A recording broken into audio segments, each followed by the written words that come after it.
Good evening and thank you for joining me on Black News Tonight. I'm Marc Lamont Hill. Another grim milestone when it comes to COVID-19 in the United States.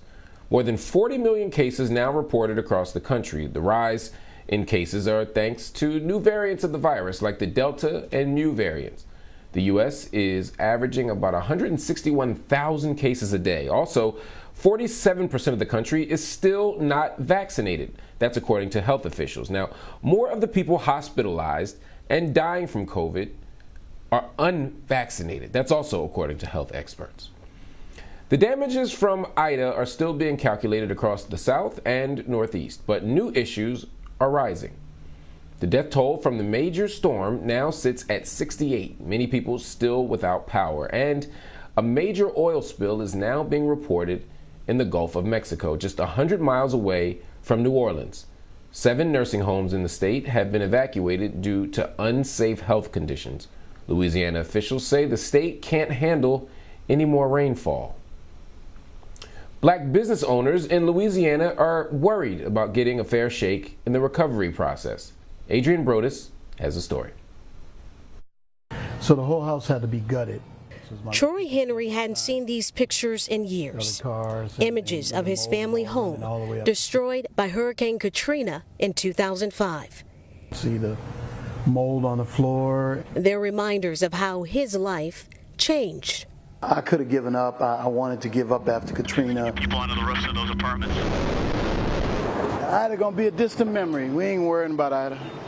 The engineer turned entrepreneur owns 8 gas stations and this radio station, the baseline of Black cultural life in New Orleans. He owns other businesses, including an aviation company. You got to keep that generator full. Henry understands the challenges of running a business. Getting some diesel to put in the generator. And how to pick up after a setback. Katrina destroyed his father's pharmacy. They rebuilt it in 4 locations. Henry hopes the government provides resources for Black businesses struggling to keep their doors open following Ida and make sure they get contracts to rebuild. The experience that we got from Katrina was that the Black business owners didn't get a chance to participate nearly equitably enough in the recovery. And so that's something that I'm very concerned about, that African American businesses not just be the subcontractor of a subcontractor who gets squeezed at the bottom.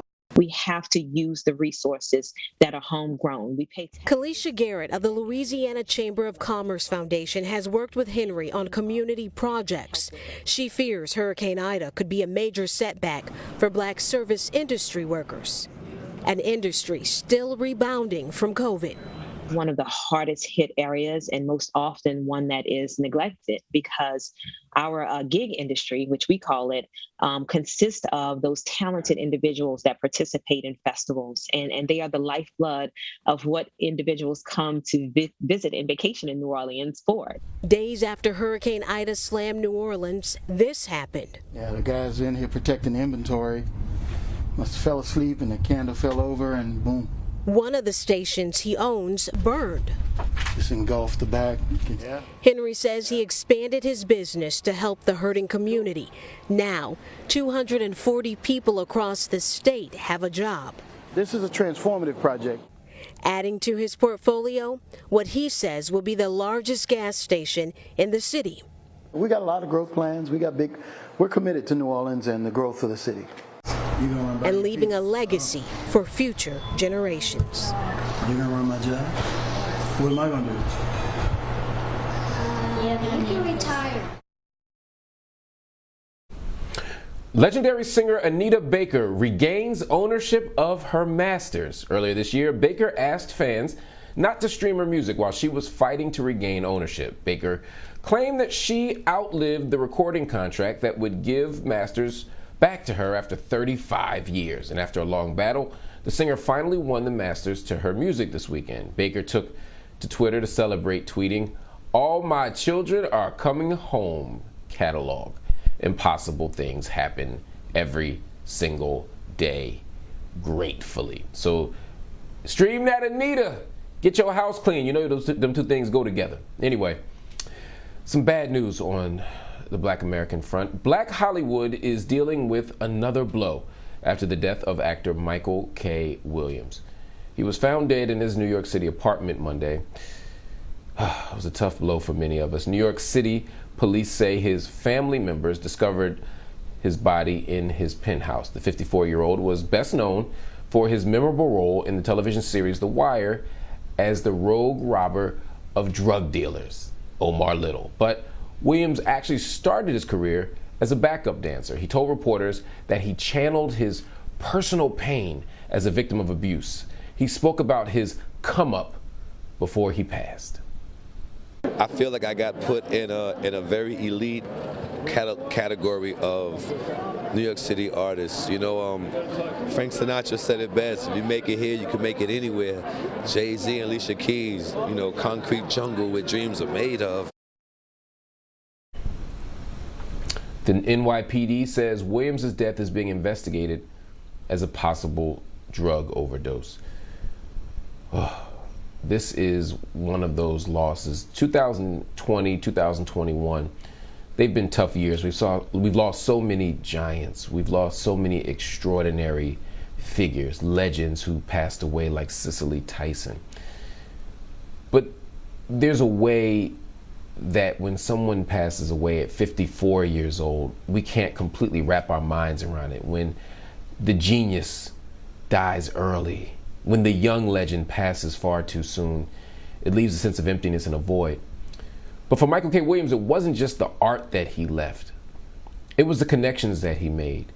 It was the hearts that he touched. It was the children and adults that he inspired. Michael K. Williams was an extraordinary brother and truly a beautiful spirit. I had the pleasure of knowing Michael. And in the years that I've known him, he's never not been generous. He's never not been kind. He's never not been willing to do all he can for his community. You know, whenever I would see him, he would laugh. Whenever I would see him, we would tell jokes. Whenever I would see him, we would clown.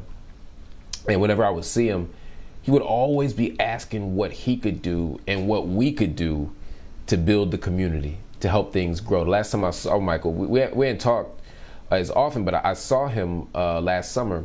Because of COVID, we couldn't see each other very often, but he invited me out to talk about how he could help black people take over the elections and how we could win the White House back. That's what he said to me. And I went to meet him. He asked me to come meet him.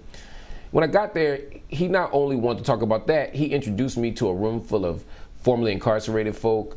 We were outside, actually. He introduced me to some recovering addicts, and he introduced me to some people who had decided to take over the community as block captains, as community organizers, to help keep order and peace in the street. And he was just out there chilling. It wasn't no formal event, wasn't no cameras. It was just him out there showing love, honoring people, and building. And that's what makes him so beautiful, man. He didn't do it for the cameras. He did it because he loved us. He didn't do it for fame and credit. He did it because it mattered. He's one of the great actors, one of the great artists of his generation, but more importantly, he loved black people so deeply, so passionately. And to see him go is painful for so many of us. And the testament to his extraordinary life is not the people on Instagram and Twitter that's just showing pictures of him. It's not just the people saying they knew him. It's not just the people talking about Omar or Chalky White, his characters. It's the people saying, yo, he took time to talk to me. Yo, he took time to mentor me. Yo, he took time to invest in me. Yo, he took time to raise my spirits, make me feel better. The brother was special, and he lived a life worth living. And although we lost him far too soon, there are many people who live a lot longer that don't live lives nearly as full. So there's a lesson there. Rest in peace, brother. Everybody, join the conversation. We want to hear from you. Head over to our BNC Instagram and Twitter pages. Let us know how you feel. Also visit the website at bnc.tv and subscribe to our YouTube page to check out clips from the show.